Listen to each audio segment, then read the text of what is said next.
Hello everyone, welcome to on my YouTube channel Gatiman IQ study.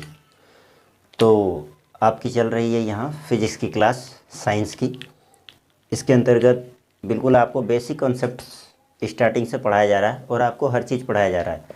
अब लगभग जब ये टॉपिक सभी ख़त्म हो जाएंगे ये फिजिक्स में, इस चैप्टर से रिलेटेड जो हमारा चल रहा था, तो आपको इसके सारे इंपॉर्टेंट क्वेश्चन सीक्वेंस वाइज कराए जाएंगे। तो यदि आप इस चैनल पर नए हैं तो सबसे पहले चैनल को सब्सक्राइब करिए और प्लेलिस्ट जाके शुरू से देखिए, क्योंकि यहाँ पे साइंस की तकरीबन 24 से 25 वीडियो अपलोड हो चुकी है। तो आप प्लेलिस्ट पे जाएं और स्टार्टिंग से देखें। आप जब स्टार्टिंग से फिजिक्स के सारे टॉपिक देखेंगे तो आपके एग्ज़ाम के अंदर किसी भी एग्ज़ाम का पूछा गया कोई सा भी क्वेश्चन इस टॉपिक से रिलेटेड जो यहाँ पढ़ाया गया नहीं छूटेगा। तो आज का हमारा वेरी इंपॉर्टेंट टॉपिक है, और वो कौन सा टॉपिक है आप देखिए, घर्षण। ये एग्ज़ाम लगभग अभी ग्रुप डी, रीट, पटवार, SSC, स्टेट पुलिस सभी को मद्देनज़र रखते हुए जो भी अब साइंस के क्वेश्चन पूछे जा रहे हैं डीपली प्रभाव से, वो सब पढ़ाया जा रहा है यहाँ पे। इसलिए आप अच्छे से पढ़ें और ध्यान से पढ़ें, हैं। तो आइए देखते हैं। तो देखिए, अब आज हम यहाँ देखते हैं घर्षण। तो घर्षण जब हम पढ़ेंगे तो घर्षण से रिलेटेड जो भी टॉपिक होगा पहले हम उसको पढ़ते हैं और क्लियर करते हुए चलते हैं। उसके बाद आपका जैसे ही घर्षण स्टार्ट होगा तो आपको वो पढ़ाया जाएगा। तो देखिए, घर्षण के अंतर्गत सबसे पहले हम यहाँ पे एक पॉइंट पे चर्चा करेंगे, उसी से कहते हैं संतुलित बल। संतुलित बल, बैलेंस फोर्स, हैं। तो ये संतुलित बल क्या होते हैं, ये संतुलित बल क्या होते हैं, हम इसे क्यों संतुलित बल कहते हैं, और दूसरा होता है असंतुलित बल, उसको ऐसा हम क्यों कहते हैं। तो भौतिक विज्ञान में, फिजिक्स में इसको हम अच्छे से देखते हैं। तो पहले तो इसकी डेफिनेशन को देखते हैं और फिर उसके बाद मैं आपको समझाता हूँ कि क्या है ये। तो देखिए, ये डेफिनेशन में क्या है कि यदि किसी पिंड पर, हैं, यदि किसी पिंड पर कई बल कार्य कर रहे हों, कई बल कार्य कर रहे हों, तो मतलब इसका ये है कि एक से अधिक बल, और सभी बल परिमाण में एक दूसरे के समान। अब देखिए क्या कह रहा है, परिमाण में एक दूसरे के समान। तो आप ये नहीं कह सकते हो कि एक बल 5 न्यूटन का है तो दूसरा बल 10 न्यूटन का होगा। ये चीज़ें मैं आपको समझाता चलूँगा। क्या कह रहा हो, परिमाण में सभी समान होना चाहिए और कई बल कार्य करें उस पिंड पर, है, किंतु विपरीत दिशा में। किंतु विपरीत दिशा में, अब दिशा भी एक नहीं होना चाहिए कि जैसे ये आपका पिंड है और आप सारे बल इधर ही से लगा रहे हो इस तरीके से, तो ऐसा नहीं होना चाहिए। वो क्या कह रहा है, किंतु विपरीत दिशा में इस प्रकार लगे कि उनका परिणामी बल शून्य हो। क्या, उनका परिणामी बल शून्य हो, तो पिंड पर लगने वाले सभी बल संतुलित बल कहलाते हैं। तो आपको डेफिनेशन समझ में आई होगी कि ये डेफिनेशन संतुलित बल की जो है वो क्या कहना चाह रहा है। यदि किसी पिंड पर कई बल कार्य कर रहे हों, यानी एक से अधिक बल कार्य कर रहे हो, ध्यान से सुनना, यही याद हो जाएगा, सब कुछ समझ में आ जाएगा, और सभी बल परिणामी जो है उनका वो समान होना चाहिए एक दूसरे के, किंतु विपरीत दिशा में होना चाहिए, है ना। एक ही दिशा में नहीं, जैसे मैंने अभी बताया, विपरीत दिशा में लगे तथा उनका परिणामी बल शून्य हो। अब उनका जो सभी टोटलिंग हम करेंगे लगने वाले बलों का, तो वो शून्य आना चाहिए। तो पिंड पर लगने वाले सभी बल संतुलित बल कहलाते हैं। तो अब समझिए आप ये क्या है। देखिए, जैसे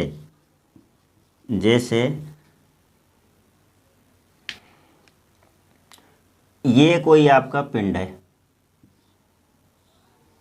ये कोई पिंड है आपका, इसका द्रव्यमान m है, मान के चलते हैं थोड़ी देर के लिए। एक बल आपका इधर से कार्य करे इस तरीके से, इस पे, इसे बोलते हैं F1, और ये सदिश राशि इसलिए ये मैंने तीर का चिन्ह लगाया, वेक्टर। और एक बल इधर से कार्य करे F2 हैं। अब क्या कह रहा है वो, इस परिभाषा के अनुसार कि इस पिंड पर, ये जो पिंड है, इस पिंड पर सभी बल, यानी कई बल, जो दो बल एक से ज़्यादा है, मान लो एक ये बल लगा F1, एक F2 लगा, ये दोनों बल विपरीत दिशा से लग रहे हैं, लग रहे हैं। तो यदि मैं यहाँ पे F1 वेक्टर को की दिशा को पॉजिटिव मान लेता हूँ, धनात्मक, और F2 दिशा को मैं अगर मैं नेगेटिव मान लेता हूँ क्योंकि ये विपरीत लग रहा है, तो परिणामी बल जिसे मैं F वेक्टर से शो कर देता हूँ क्योंकि ये टोटल हो जाएगा, है ना। परिणामी बल जो आएगा आपका F वेक्टर बराबर F1 vector minus F2 vector. होगा कि नहीं होगा? ये होगा ना, क्योंकि ये दिशा विपरीत हो गई। तो F बराबर F1 माइनस F2। अब यदि F वेक्टर ये परिणामी बल बराबर 0 हो जाए, यानी शून्य हो जाए, तो ये बल संतुलित बल होगा, है ना। और होगा ही सही 0। क्यों? क्योंकि अब मैं एक एग्जांपल से और आपको ये समझा देता हूँ कि क्यों होगा। देखिए, माना कि यही पिंड m द्रव्यमान का, इसके ऊपर एक बल यहाँ से जो लग रहा है F1, ये माना F1 बराबर 5 न्यूटन का, और ये बल जो लग रहा है F2, इसको F1 दे देते हैं, इसको F2 दे देते हैं, समझने में आसानी होगा। ये भी आपका 5 न्यूटन का ही है। अब दोनों बल एक दूसरे के विपरीत लग रहे हैं, दोनों बल एक दूसरे के विपरीत लग रहे हैं, और ये परिभाषा के अनुसार कह रहा है कि सभी बलों का परिमाण में एक दूसरे के समान हो। यानी ये 5 का है तो ये भी 5 का होना चाहिए। ये नहीं कि ये 7 का कर दो और ये 6 का कर दो, तो कैसे होगा वो 0 हो, है ना। तो एक दूसरे के समान किंतु विपरीत दिशा में इस प्रकार लगे कि उनका परिणामी बल 0 हो। तो क्या मैं यहाँ से ऐसे लिख सकता हूँ, परिणामी बल F वेक्टर बराबर F1 माइनस F2, और अगले स्टेप में हम लिख सकते हैं 5 न्यूटन माइनस 5 न्यूटन। तो F बराबर F परिणामी जो आया वो 0 आया, आ गया 0। तो ये क्या बल कहलाएगा, संतुलित बल। इसी चीज़ को आप यूँ समझ सकते हो कि ये कोई पिंड है, ध्यान से देखना, एक आपका लगा ये F1 वेक्टर, ये बल इधर लगता है F2 वेक्टर, ये लगता है F3 वेक्टर, ये लगता है F4 वेक्टर। किसी पिंड पर चारों तरफ से बल लगे, लेकिन ये परिमाण सबका बराबर, ये 10 तो ये भी 10, ये 10 तो ये भी 10। तो इसको भी हम क्या लिख सकते हैं, परिणामी F बराबर F1 plus F2 plus F3 plus F4 है। और यदि इन सब का योग F वेक्टर बराबर 0 हो तो क्या कहलाएगा, ये संतुलित बल। तो ये होता है आपका संतुलित बल। अब अगर ये 10 होगा और इसके विपरीत ये 10 लग गया तो ये 0 हो गया, ये 10 होगा और ये विपरीत लग गया 10 तो ये 0 हो गया। तो हम अगर सबको जोड़ें तो जोड़ने से कोई दिक्कत नहीं है, जो माइनस का रहेगा वो तो माइनस हो ही जाएगा। अगर यहाँ पर भी आप इसी स्टेप को आप ऐसे भी लिख सकते थे, कोई दिक्कत नहीं था। हर एक चीज़ बता रहा हूँ, ध्यान से देखो, F1 वेक्टर प्लस और ये F2 वेक्टर, ये माइनस का चिन्ह लगा देंगे हम। क्यों? क्योंकि मैंने आपको यहाँ पर बताया था अभी कि अगर मैं इसको माइनस मान लूँ, इसी चीज़ को मैं ऐसा भी लिख सकता था ना, देखना इधर, इसी चीज़ को मैं ऐसा भी लिख सकता था, इस वाली लाइन को ध्यान से देखो, F वेक्टर बराबर F1 प्लस F2 माइनस, क्योंकि ये माइनस का था, हमने ये माइनस का माना था यहाँ पे दिशा विपरीत होने के कारण। तो इसको बाद में अगले स्टेप में लिखेंगे F वेक्टर बराबर F1 और ये प्लस का गुणा माइनस से होगा तो माइनस F2 वेक्टर। तो बात तो यही आ गई, है ना। तो आप ऐसा मत सोच लेना कि जब ये विपरीत है तो सबको जोड़ क्यों दिया, सबका योग ही शून्य आना चाहिए। परिणामी का मतलब यही है कि किसी भी पिंड पर लगने वाले सभी बल, एक से अधिक बल हैं जिनकी दिशा विपरीत हो लेकिन परिमाण में वो समान हो, तो उनका परिणामी योग शून्य आए तो वो बल क्या कहलाता है, संतुलित बल कहलाता है। ठीक है, बैलेंस फोर्स है। तो आप इसका स्क्रीनशॉट ले लें। मुझे उम्मीद है आपको ये सब समझ में आया है। अगर कुछ समझ में नहीं आया तो मुझे कमेंट्स कर देना। देखिए, ये अब हम देखते हैं असंतुलित बल। अभी तक हमने जो पढ़ा था वो संतुलित बल पढ़ा था। उसमें हमने ये पढ़ा कि किसी पिंड पर विपरीत दिशा में लगने वाले कई बलों का परिणामी यदि शून्य आए तो संतुलित बल कहलाता था। अब हम पढ़ेंगे असंतुलित बल, अनबैलेंस्ड फोर्स है। अब ये क्या कहता है, नाम से ही पता है वो संतुलित और ये असंतुलित, तो जो उसमें होता था वो इसमें नहीं होना चाहिए, यही है तात्पर्य इसका। तो परिभाषा के तौर पर देखो, यदि किसी पिंड पर लगने वाले बल या कई बलों का परिणामी बल, ध्यान से देखना, इस प्रकार कार्य करे कि पिंड बल की दिशा में कार्य करने लगे। पिंड जो था वो बल की दिशा में कार्य करने लगे, तो इस प्रकार के बलों को असंतुलित बल कहते हैं। तो कहने का ये तात्पर्य है, देखो जैसे अब ये देखो आप, ये कोई पिंड है, ये कोई पिंड है, m द्रव्यमान है, इसका द्रव्यमान m है। अब इस पर एक बल लगता है यहाँ से F1 वेक्टर, जो मान के चलो कि 15 न्यूटन का है। कितने का है, 15 न्यूटन का। दूसरा बल इधर से कार्य करता है जो मान के चलो 5 न्यूटन का है, F2, ये कितने का है, 5 न्यूटन का है। अब मुझे ये बताओ कि दो व्यक्ति है, एक व्यक्ति ताकतवर ज़्यादा है, एक व्यक्ति कमज़ोर है। वो इधर से इस पिंड को सरकाना चाहता है और ताकतवर वाला जो 15 न्यूटन का रखता ताकत, वो इधर से खसकाना चाहता, धक्का देके उधर। तो आप बताओ कि जहाँ से ज़्यादा बल लगेगा तो पिंड उधर की तरफ गति करेगा कि नहीं करेगा, करेगा ना।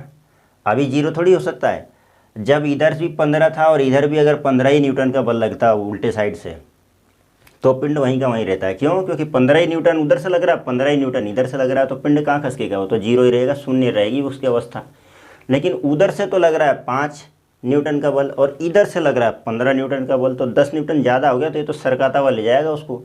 तो इधर से बल लगा तो पिंड क्या है, बल की दिशा में गति करने लग जाएगा। यही चीज़ मैंने आपको यहाँ बताया है।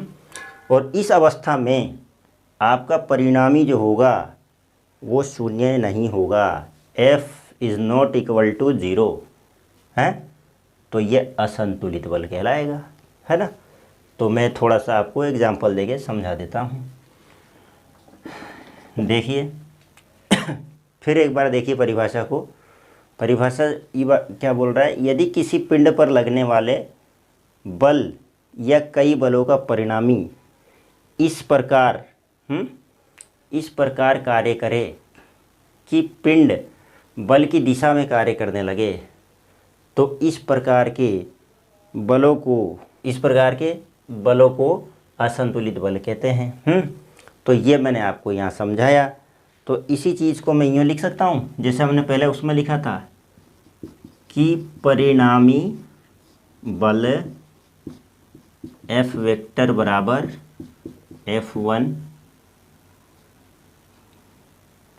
F1 और देखो ये दिशा विपरीत है ना। वही चीज़ ध्यान रखना इस चीज़ को हमेशा।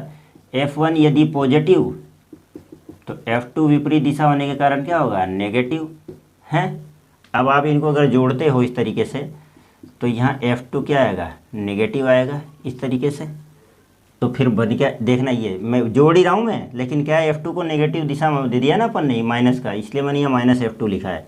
अगली लाइन में मैं इसको ऐसा लिख दूंगा, देखना आप, F1 ये प्लस का गुना माइनस होगा, माइनस ये F2 और यहाँ मान रख दूंगा यहाँ 15 न्यूटन और यहाँ माइनस 5 न्यूटन F2 का मान है। तो F बराबर क्या आ जाएगा यहाँ, F वेक्टर बराबर क्या आ जाएगा, परिणामी बल जो है ये क्या आ जाएगा, ये आ जाएगा आपका 10 न्यूटन। आ जाएगा कि नहीं आ जाएगा, बराबर 10 न्यूटन। तो F vector is not equal to 0, इसलिए ये असंतुलित बल होगा। ठीक, ये आ गया बात आपको समझ में, क्योंकि F का मान हमें 10 न्यूटन मिला है तो 0 के बराबर नहीं है, इसलिए मैंने लिखा है F vector is not equal to 0। तो ये आपका क्या हो गया, असंतुलित बल हो गया। अब इसको डायग्राम से समझा देते हैं, वही वाला जो अपन ने उसमें देखा था। ये कोई पिंड है m द्रव्यमान का, एक बल इधर से लग रहा है F1 वेक्टर, इधर से लग रहा है F2 वेक्टर, इधर से लग रहा है F3 वेक्टर, इधर से लग रहा है F4 वेक्टर हैं। ये 4 बल लग गए। अब ये चारों बलों का जो परिणामी होगा, या लिख दिया मैंने, यहाँ ध्यान रखना इसको, हाँ, समझाने के लिए। यहाँ F इक्वल टू यानी परिणामी बल equal to F1 vector plus F2 vector plus F3 vector plus F4 vector, और भी बल लगते, एक से ज़्यादा अनंत बल लगते, तो ये प्लस डेडेड करके लिखते चले जाते हम। तो F vector is not equal to 0, ये कंडीशन आएगी यहाँ पे, इसलिए ये असंतुलित बल होगा। तो मुझे उम्मीद है कि आपको ये चीज़ भी समझ में आई होगी बराबर। तो संतुलित में तो क्या है, लगने वाले बलों के परिमाण समान होंगे। परिमाण मतलब अगर उधर से 5 न्यूटन का लगेगा तो इधर से ही 5 का ही लगना चाहिए, ये परिमाण समान हो गया, तभी 0 होएगा वो, और जब 0 होएगा तभी वो संतुलित कहलाएगा। असंतुलित में क्या होगा कि परिमाण समान नहीं होगा, दिशा विपरीत जरूर होगी हैं, और इस प्रकार कार्य करे। अब वो परिमाण जब समान नहीं होगा तभी तो कार्य करेगा ना, एक बल कम और एक ज़्यादा रहेगा तो ज़्यादा वाला पर कम वाले बल को खसका देगा उधर, तो पिंड क्या होगा, बल की दिशा में कार्य करेगा, और बल की दिशा में कार्य करेगा तो F is not equal to 0, परिणामी बल का मान 0 आएगा नहीं, और जब 0 आएगा नहीं तो वो संतुलित ना होकर क्या होगा, असंतुलित बल होगा। वही मैंने आपको समझाया अच्छे से। तो आज की वीडियो में यहीं तक, कल हम बात करेंगे अब मेन टॉपिक घर्षण का है, क्योंकि घर्षण के अंदर आपको 2 चीज़ समझाना ज़रूरी था जो मैंने आज आपको समझाया इस वीडियो के माध्यम से। अगर आपको ये वीडियो अच्छी लगी हो तो इसको लाइक करें, शेयर करें, सब्सक्राइब करें, और आपके फ्रेंड ग्रुप्स में ज़रूर भेजें ताकि वो लोग भी इसको अच्छे से समझ पाएँ। मैं यहाँ हर चीज़ इतनी बारीकी से समझा रहा हूँ कि अभी तक आपने शायद किताबों में से ये डेफिनेशन पढ़ा होगा, लेकिन ये समझ नहीं पाए होंगे, और बहुत से स्टूडेंटों ने समझा भी होगा। ऐसा नहीं है कि मैं समझा रहा हूँ तो ही समझ पाएंगे, लेकिन मैं अपना एफर्ट इतना देना चाहता हूँ कि मैं जो चीज़ पढ़ाऊँ वो आपको समझ में आ जाए। तो आज आप संतुलित बल और असंतुलित बल को इस तरह से समझ गए होंगे इस वीडियो को देखे कि शायद कभी नहीं भूलेंगे। तो आप इसको पढ़ते रहिए, और आपके उज्जवल भविष्य की कामना करते हुए आज की वीडियो में यहीं तक। मिलते हैं नेक्स्ट वीडियो में इम्पोर्टेंट टॉपिक घर्षण बल, फ्रिक्शन के साथ हैं। तब तक के लिए जय हिंद।